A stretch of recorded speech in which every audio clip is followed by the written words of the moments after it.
Hoy explotamos la gran mentira sobre la vivienda. First, el problema. Sabemos que gran parte de la gente no puede comprar o alquilar la casa que necesita. Then, la causa del problema. Os demostraremos por qué la corrupción política y los corruptores son la causa de este problema. Y para terminar, la solución. Os la mostraremos y veréis que es muy fácil. No os creáis la gran mentira. ¡Vamos allá! Hola, bienvenidos a nuestro canal. Hoy vamos a hablar del que seguramente es la principal preocupación de una parte muy importante de los españoles, sin duda la principal preocupación de la gente joven que quiere independizarse, emanciparse, y una de las tres mayores preocupaciones de la población total. Seguramente que los datos del CIS nos confirmen esto. Me refiero a la vivienda y al hecho de que una gran parte de la gente de España, especialmente la gente joven, que quiere acceder a una vivienda en propiedad o a un alquiler razonable, asequible para ellos, no puede hacerlo. ¿Y por qué? Hoy os explicaremos cómo, en esencia, el problema de la vivienda es un falso problema y lo único que ocurre es una gran corrupción sistémica que hace, como consecuencia final de toda una serie de elementos que os explicaremos hoy, la consecuencia final es que el valor de una vivienda en propiedad, para comprarla, es muy alto. Os explicaremos la gran mentira que los políticos nos intentan vender sobre la vivienda y, como siempre en este canal, intentaremos aportar soluciones, y en el caso de la vivienda la solución es muy simple y muy fácil una vez que identifiquemos el problema, el gran escandalazo de la vivienda y del suelo en España. Vamos allá. Veamos, como siempre, primero los hechos objetivos, irrefutables, no opiniones, y los datos cuantitativos, también objetivos. La frase que podría encapsular este conjunto de datos y de hechos es que en algunos lugares de España, no en todos, pero en algunos lugares muy importantes, la vivienda es cara, muy cara, carísima, inasequible para una gran parte de la población. Hasta ahí nadie lo discute. Veamos ahora, con nuestro análisis filosófico, con datos económicos, con una perspectiva también de conocimiento, de no ingenuidad política, ¿qué está ocurriendo? Primeramente podemos, en España, por segmentar el problema y diferenciar, vamos a dividir de una forma simple la vivienda en tres grandes bloques o grupos.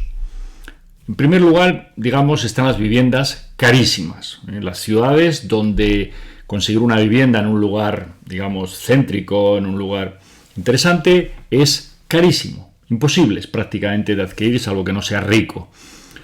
Estas ciudades son Madrid, Barcelona, San Sebastián, Bilbao, Marbella y otras. Obviamente Ibiza, Palma de Mallorca, etc. Hay un segundo grupo de viviendas que podríamos llamar caras. Y subiendo, porque las que son caras es porque hay más, digamos, demanda que oferta, y evidentemente en la mayoría de los casos este precio, que ya es caro, sigue subiendo y va a seguir subiendo, salvo hechos fuera de la normalidad. Estas ciudades caras podríamos meter en ellas pues a Málaga, Coruña, Valencia, Alicante, etc. Todas las conocéis. Y luego hay un tercer bloque, que es parte de la gran mentira de España, y es cómo se está polarizando todo, igual que la política. Entonces, la mayor parte del territorio de España, y esto no pasa en otros países europeos, está despoblada. Y el precio, lógicamente, de la vivienda en esos lugares pues es bajo, muy bajo, y con tendencia a la baja, si descontamos la inflación.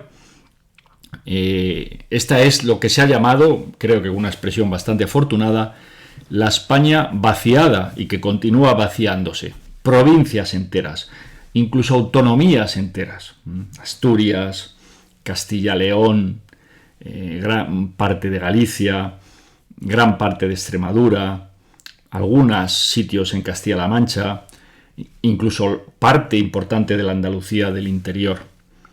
Ahí el suelo es barato, casi gratis, abundante y no hay problema de vivienda. El problema es que, por un lado, ni nace gente y la gente joven que hay, o que los pocos que han nacido, tienden a irse y quieren ir a esa parte de España que es cara, bloque B, o muy cara, el bloque A.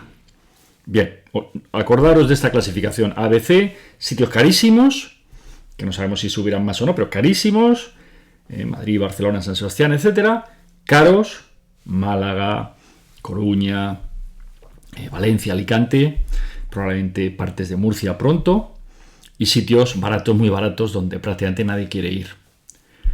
Bien, vamos a poner el foco ahora, evidentemente, el problema de la vivienda en las ciudades donde son caras o carísimas. Y veamos ahí también cómo clasificamos la situación. Y podríamos hacer a su vez 3 grandes bolsas que identificamos de cuestiones. La primera son ciudades como Madrid, donde suelo hay para aburrir en los extrarradios. Para los que no conozcáis Madrid, pues cuando llegas un poco más allá de la M40, el segundo anillo de circunvalación de Madrid, generalizando, en general hay campo de secano, que ya no hay ni trigo, ni ovejas, ni burros, ni nada. Es decir, suelo vacío. Casi no hay, bueno, ni flora, ni fauna prácticamente. Es decir, que tiene un valor próximo a cero. Ni siquiera tiene valor ecológico. No me estoy refiriendo a los bosques, a una parte protegida. No, me refiero a esos campos de Castilla, que diría Machado, que ya no tienen nada. Por tanto, es un crimen decir que no hay suelo en Madrid. Segundo tipo de ciudades caras o carísimas. Pues hombre, muchas de las que están en la costa no es tan fácil la expansión, sobre todo en el núcleo metropolitano. Me refiero a Barcelona. Pues Barcelona tiene por un lado el mar y por otro la montaña, el Tibidabo, etcétera, ¿no? Pues no hay espacio en medio. Luego matizaremos. Le pasa algo parecido a San Sebastián. Le pasa algo también parecido a Bilbao. Ciudades que son muy caras porque no es fácil ya encontrar terreno limítrofe a la ciudad.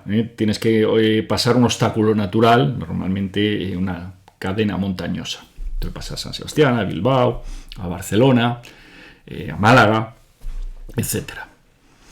Pero es que hay un tercer grupo de cosas, de hechos irrefutables, que son un escandalazo, si lo pensamos. El problema es que los políticos y los medios y algunos empresarios intentan que no lo pensemos. Podemos hablar de varias ciudades, vamos a centrarnos quizá más en las 2 más conocidas de España, la eterna rivalidad Madrid-Barcelona. En Madrid, como era la capital durante la dictadura y antes, había innumerables edificios públicos, sobre todo militares, no solo militares, pero sobre todo militares, que los que conozco bien por la mili, por mi familia, que no servían para nada. Eran cuarteles que estaban ahí, que cuando haces ahí la mili dices, bueno, pero ¿qué hago aquí vigilando el cuartel? Pero si se quitara el cuartel me ahorraría la vigilancia, todo. O sea, no tenía ninguna misión, hombre. Cuando la dictadura se sentía amenazada por una posible revolución interna, es por lo que ponía, ¿no?, los tanques en Madrid y muchos cuarteles y tal en Madrid, porque claro, el enemigo exterior, si ataca a España, pues será por los Pirineos o por el mar, ¿no?, o por África, no por Madrid. Pero bueno, no es el tema de hoy. Madrid estaba lleno de cuarteles. Bueno, todavía hoy, el cuartel general de la Marina, y Madrid no tiene mar, está en el mejor sitio, el más caro de Madrid. Ahí está el cuartel de la Marina, al lado del Retiro, de las Cibeles. El cuartel general del Ejército pues está enfrente prácticamente, ahí hice yo la mili. O sea, seguramente el solar más caro de Madrid pues está el cuartel general del Ejército, con mucho terreno, muchos miles de metros cuadrados. La operación Campamento, ya un poco más en las afueras, son miles, no sé si de hectáreas, es gigante. Y ahora, por fin, después de 40 años, de 50, ¿no?, desde que murió el dictador, alguien se plantea que a lo mejor se podría utilizar para hacer vivienda social, ya que está abandonado. Todo el tema de Chamartín, que ahora sí se va a hacer, pues tú puedes enterrar las vías y automáticamente el solar que queda encima puede tener un uso fantástico y combinar parques, viviendas, escuelas, etc. Es decir, Otra gran mentira es que no hay espacio dentro de esas ciudades. También en Barcelona hay cuarteles, no tanto como en Madrid, pero hay otros edificios, ahora paso a Barcelona, que podrían llevarse a las afueras, como hacen en cualquier ciudad europea. Tú tienes la feria de Barcelona, la tienen en el centro de la ciudad, también una de las zonas que serían más caras, al lado del mar, al lado de Montjuïc, entre una montaña preciosa y el mar. Ahí tienes la Fira, con todos sus salones, y la Fira 1, la Fira 2. Todo eso te lo puedes llevar fuera, y fuera hay muchos sitios. Puedes tirar para el sur o para el norte. Si tiras para el sur, pues pasas Castelldefels más para allá y te la llevas. Y montas ahí la feria. Las ferias al que viene son 5 días. No le importa cogerse un tren o un autobús e ir a la feria. No hace falta estar en el centro de la ciudad. Es un escandalazo decir que no hay espacio. Por tanto, primera gran mentira. Claro que hay espacio. Por supuesto, en el extrarradio, sin dudarlo, caso Madrid, pues que dentro de las ciudades también hay espacio público. ¿Cuál es la gran mentira? ¿Por qué nos mienten tanto? ¿Por qué no se desarrolla ese espacio para hacer vivienda social? Esa es la pregunta que nos tenemos que hacer una vez que ya sabemos que es mentira que no haya espacio, que no haya suelo. ¿Por qué no se hacen o se hacen tan pocas y se llega tan tarde a este tema? Porque de la vivienda, que a la gente le cuesta independizarse, lo sabemos desde hace al menos 15 o 20 años. Esto no es nuevo. Pasa que el problema cada vez se está agudizando más. Y no se agudiza más porque nadie tiene hijos, casi. Pero vamos, y parte de que no tienes hijos es porque es que es carísimo tener un hijo. Y aparte es que dice luego, ¿dónde va a vivir mi niño? ¿No? Salvo que sea rico, no se va a poder comprar el piso que yo me compré. Si os fijáis, la mayor parte de los padres que vivimos en estas ciudades caras, si hoy tuviéramos 20 años... Con el trabajo que tuvimos cuando tuvimos 20 años, no podríamos comprar el piso en el que vivimos hoy. Pensarlo. Bien, ¿por qué no se hacen viviendas sociales? Y la respuesta es también muy simple. Y son fundamentalmente 3 razones. Casi todo se puede resumir en 3, esto de la dialéctica. La primera razón es la corrupción. Y lo vamos a explicar y demostrar. La segunda es la mediocridad palmaria, patente, evidente de de gran parte de nuestra clase política. Y la tercera es la cultura, o la falta de cultura, tanto de la clase política como quizá de la población general. Y explico las 3. Vamos a ver, vamos a dejar para el final la corrupción y quizá la cultura. La mediocridad. ¿Qué ocurre con nuestros sistemas políticos y por tanto esto se transmite a la administración del Estado y a la burocracia? Como tenemos corrupción, tenemos muchos niveles en la burocracia y en la administración innecesarios, evidentemente innecesarios. Tenemos más ayuntamientos que Brasil, que es 16 veces más grande que España en extensión y 5 veces más grande que España en población. Pues tenemos más ayuntamientos que Brasil. Brasil, que no es Estados Unidos, Brasil es un país atrasado. Tenemos diputaciones, 50 provincias, 17 parlamentos autonómicos, Congreso, Senado, Bruselas. Es evidente que tenemos muchas más capas y más instituciones de las que necesitaríamos si hiciéramos un diseño base cero, racional, sin corrupción.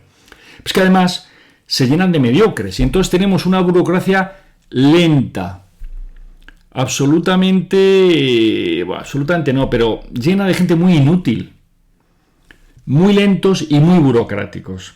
En Estados Unidos, y ahora sí voy a hablar del primer mundo a nivel económico, puedes hacer una empresa en 15 minutos, en 30 minutos. En España te cuesta días, semanas, meses. Por estas razones que os he dicho, inutilidad, burocracia, lentitud, que viene de toda esta mediocridad política que nos rodea. La cultura, sería la tercera razón, es porque de alguna manera mucha gente en España está acostumbrada, tiene la mentalidad consciente o inconsciente, más bien inconsciente, de que hay que vivir del Estado, ¿no? Me acuerdo, mis padres, no, tú tienes que ser catedrático, ¿no? Otra gente, no, inspector, abogado del Estado, registrador del Estado, notario del Estado, etcétera, etcétera. Vivir del Estado. Las grandes empresas españolas, la gran mayoría, viven del Estado. Las constructoras, las telecomunicaciones, la energía. O de concesiones estatales. otra palabra maldita, concesión, ¿no? Las televisiones en España tienen que dar una concesión política, por tanto. Esa mentalidad está. Mientras que en el mundo anglosajón, en Holanda, en muchos otros países, la mentalidad desde pequeño y de cultura ya de siglos, esto tiene incluso que ver con el protestantismo, etcétera, Max Weber, la mentalidad mayoritaria es crear algo para generar riqueza, para la sociedad y para ti. Ese algo puede ser artístico o puede ser una empresa. Y el ideal de la gran mayoría de los jóvenes en Estados Unidos es montar una empresa. Aquí es sacarte un puesto de algo y vivir, ¿no? Oye, un médico, pero médico residente y entras en el sistema estatal, o profesor estatal. Si lo analizamos, el peso del Estado es brutal en España. Y la corrupción ya lo veréis, porque es muy sencillo de entender y yo creo que gran parte de la gente lo sabe. Es decir, hay una corrupción sistémica, porque esto afecta a todos los partidos políticos conocidos, a casi todos, vamos a matizar, e incluso los que nacieron, como Podemos, con ese sello de honestidad, enseguida se corrompieron. Es que incluso fundadores o casi fundadores de Podemos ya especularon con vivienda de protección oficial. O sea, uno de los líderes de Podemos al principio, su padre era un alto cargo y se quedó con algunas viviendas de protección oficial en Alcobendas, una población al lado de Madrid, y enseguida le dieron el pase, o sea, el pelotazo, ¿no? Compraron baratísimo y vendieron caro.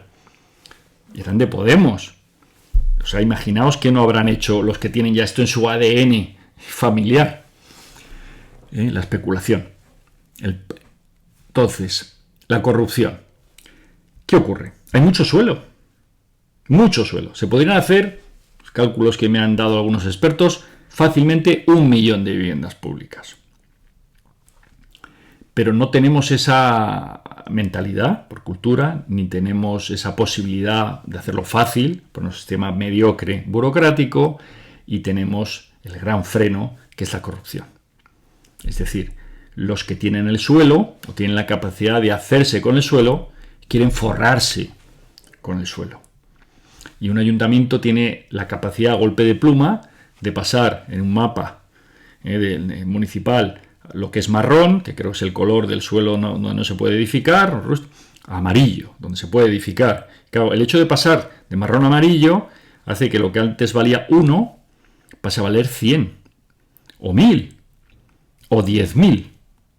O sea, imaginaros el forre que tiene comprar a precio no calificados, a precio rústico, y venderlo a precio edificable. Luego ya depende de los metros que le puedas meter a la edificación, si te dejan hacer un chaletito de una planta o un rascacielos de 100 plantas. Es decir, que es que al mismo metro cuadrado le puedes sacar muchísimos metros edificables. La clave de casi toda la corrupción en España. Evidentemente hay otras corrupciones, el narcotráfico, el que te da las licencias de hostelería en Madrid, que había un sistema absolutamente corrupto para el que quería conseguir una licencia de hostelería, ¿no? Si no pagaba al funcionario de turno corrupto, te tirabas 2 años para obtener la licencia. Si pagabas, pues la conseguías en semanas, etcétera, etcétera. Y esto pasaba con el PSOE y con el PP. Es muy importante que lo entendamos. Esto pasaba con la izquierda y con la derecha. Es un falso problema que unos sean honestos y los otros no. La corrupción urbanística está absolutamente en el ADN de todos los partidos, porque aparte de forrarse los que participan, se financian los partidos políticos con eso. ¿Por qué creéis que en España casi todos los presidentes de club de fútbol son constructores? ¿Qué tendrá que ver el fútbol con la construcción inmobiliaria o de obra pública? No tiene nada que ver, ¿no? Creo que no hay ninguna correlación entre el deporte del fútbol y el hacer autopistas o hacer pisos. La respuesta es evidente. Y esto se da en el Barça. El presidente ínclito del Barça, Núñez y Navarro, tanto tiempo, por cierto, era de Baracaldo, paisano, y se da con el Madrid, donde los últimos presidentes que recuerdo pues, son constructores. No es casualidad, recordad, no existen las casualidades. Hay causalidad. Es decir, el fútbol, y más cuando ya eres una ciudad importante, Barcelona o Madrid, pues conecta con la construcción, el dinero ve, las licencias, la corrupción urbanística, conecta con el sistema político, por tanto te da poder, al político le da acceso al capital y al prestigio, y es una simbiosis perfecta. ¿Tiene solución esto? Claro que la tiene. Y además, muy fácil. Muy fácil. Por supuesto, el primer freno, que es el que hay que superar, es que que la sociedad quiera realmente solucionar el problema. Para eso la sociedad tiene que identificarlo. Los políticos que saben un poquito, lo tienen clarísimo y lo saben. Esto no hace falta que nadie se lo cuente. Entonces lo que hace falta es que haya voluntad política para solucionarlo. Pero nadie del sistema actual lo va a hacer, porque sería hacerse el harakiri. Solo hay dos formas de hacerlo: que todos se pusieran de acuerdo un día en una sala, se fueran a una sala blindada, ¿no? Hay una caja Faraday sin móviles y tal, reconocieran todas sus miserias, que llevan 40 años robando, que esto está suponiendo un problema social insoportable para la gente y que por tanto a lo mejor tienen que solucionarlo, pero tenían que ponerse todos de acuerdo. Y no lo van a hacer. Y ninguno de ellos va a decir, no, yo voy a ser honrado, ¿no? En Madrid o en Barcelona o en Torremolinos o en Benidorm, y decir, no, yo mi ayuntamiento voy a dar suelo público a la gente, y en cambio el de al lado se va a forrar y va a financiar su partido especulando, y por tanto luego me va a ganar las elecciones porque va a tener dinero para campañas, para etcétera, etcétera. Por tanto yo no me voy a suicidar.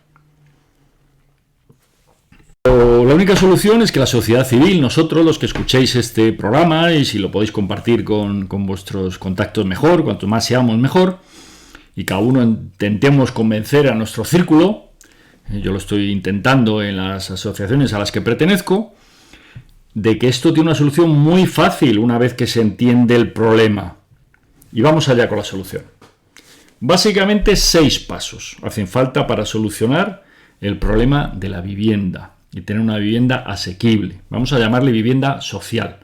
Quizá el término vivienda de protección oficial, las VPO, por desgracia está muy corrupto, porque todo el mundo también se corrompió, hasta los sindicatos. Acordaros del escándalo de UGT con unas promotoras, de Podemos que ya mencionaban Alcobendas, por no hablar de todos los casos conocidos a derecha e izquierda del pelotazo urbanístico. Primer punto para la solución: saber y entender y reconocer que hay muchísimos metros cuadrados de suelo que no tienen ningún valor, o el valor marginal, próximo a cero. Ya digo, no hay más que grillos y escarabajos. Valor cero. Por tanto, el suelo puede ser gratis. Primer punto. Segundo punto: una vez que la autoridad política, el ayuntamiento, pongamos por ejemplo Madrid o Barcelona con la FIRA, o Madrid con el suelo que quieran, el extrarradio o uno de estos cuarteles en campamento, se reconozca como gratis, el siguiente paso, el segundo paso, es hacer un concurso público, transparente, honesto. Pocos concursos son honestos. Tendría que serlo, pues si no volvemos al problema. No podemos meter corrupción en esta solución. Y os explicaré cómo evitar que haya corrupción en esta solución. Segundo paso es hacer un concurso para la construcción de vivienda social. Si aceptamos este nombre, VS, por ejemplo, poner el nombre que queráis.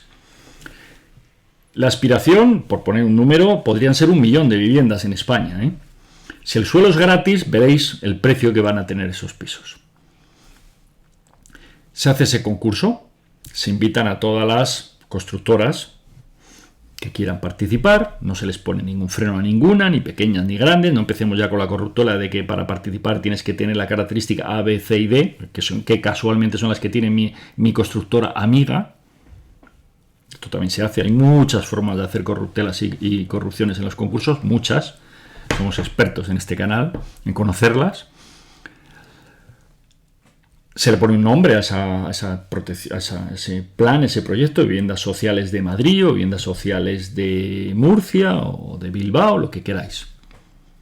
El concurso tiene que tener 3 características, fundamentalmente, entre otras, pero las 3 fundamentales. Tiene que ser 100% transparente, todo por internet, y que cualquier ciudadano que quiera de esa población pueda ver quién se presenta al concurso, qué oferta técnica ha presentado, qué oferta económica ha presentado, sus características, las acreditaciones que haya aportado, la experiencia, etcétera. ¿Vale? Todo el mundo lo vea. Si algo es transparente, no puede haber corrupción. B.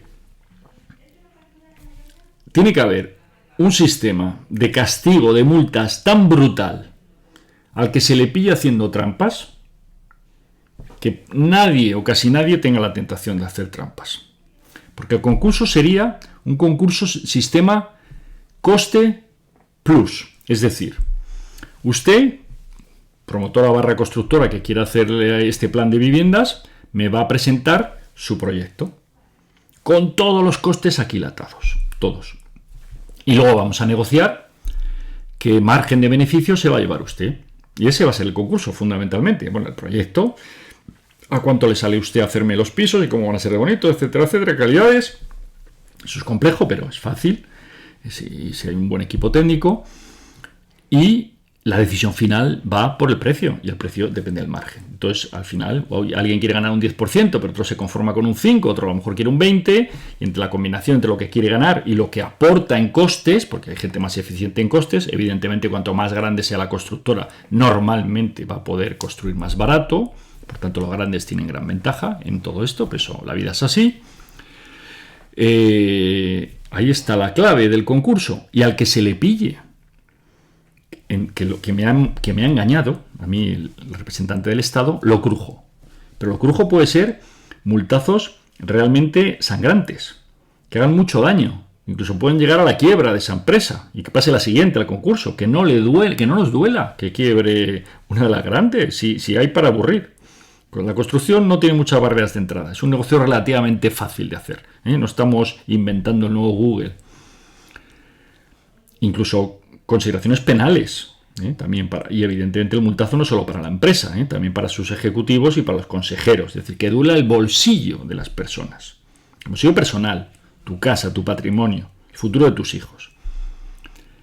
Y el tercer condicionante que tiene que tener este concurso es para evitar también la corrupción de los funcionarios y de todo el personal, digamos, público, es decir, funcionario que se le pille prevaricando o robando.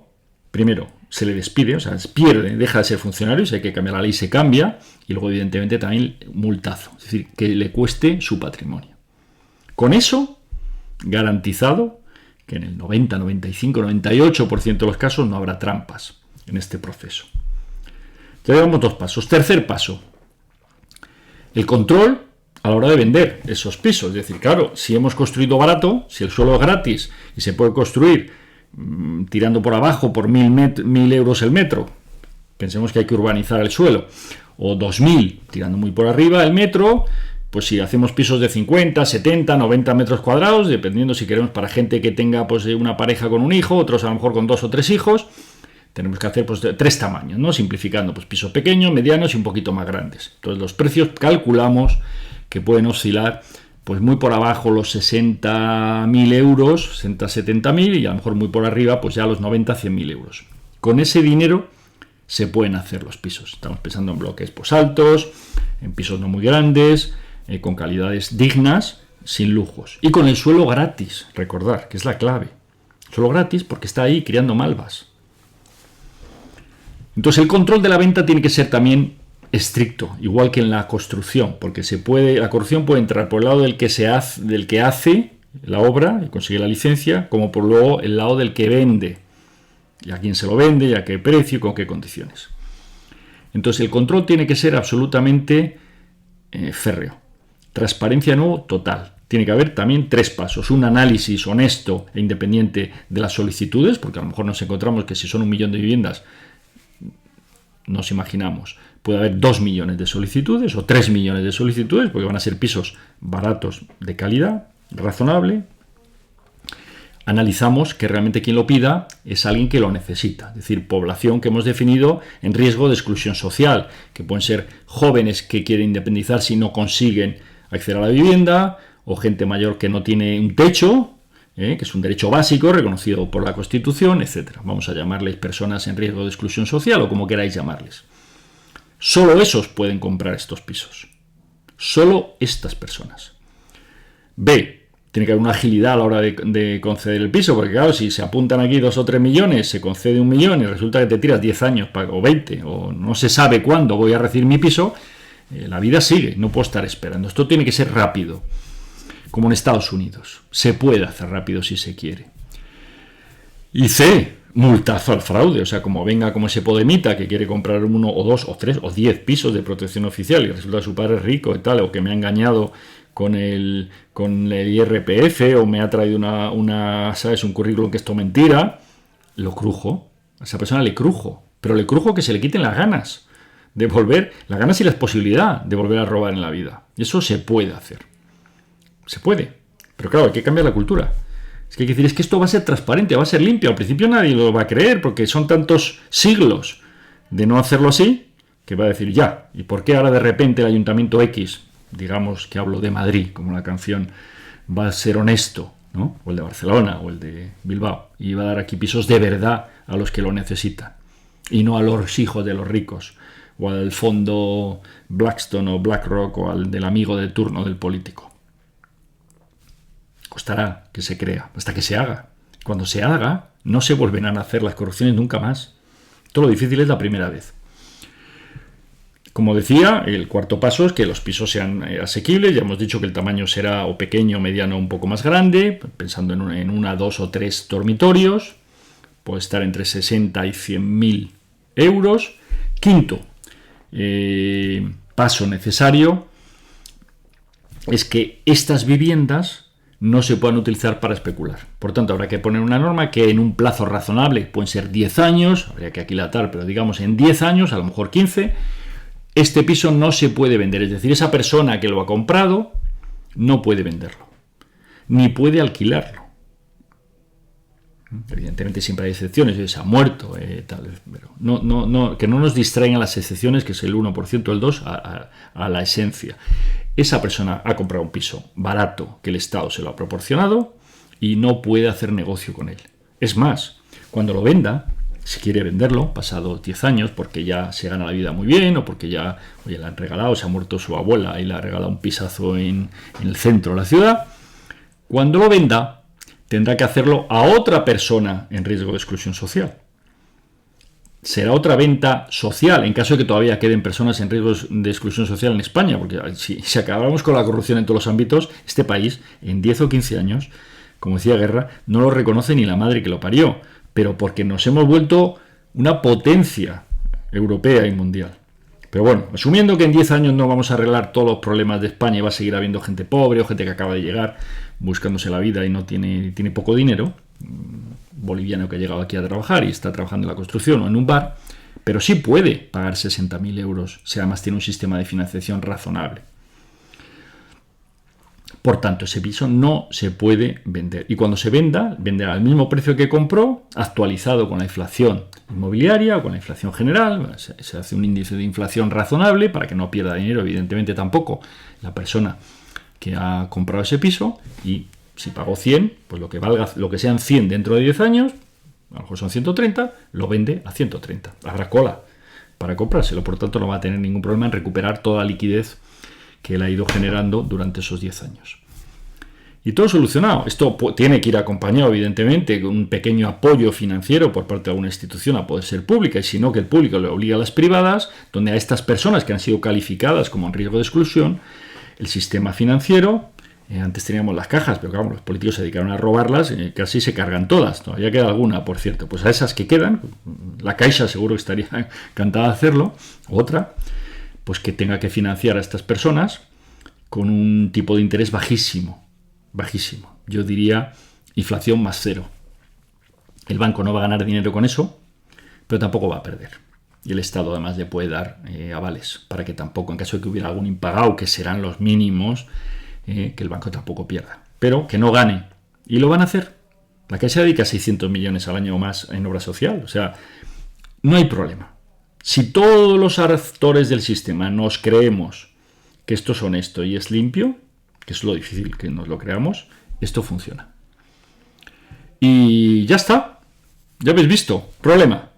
La vivienda es muy cara. ¿Por qué? Por la corrupción, fundamentalmente, de la clase política, en la que participan y se benefician unas ciertas oligarquías económicas. Ese es el problema, está identificado, solo afecta a una parte de España, la otra está vaciada. Otro día podemos hablar de qué hay que hacer con la España vaciada, que es fascinante, la de cosas que se pueden hacer, sobre todo sabiendo que tenemos sol, que es la energía del futuro, y es casi gratis, volviendo a la España no vaciada a la cara, Problema, causa, solución. Esto os hemos intentado transmitir y contar en el día de hoy.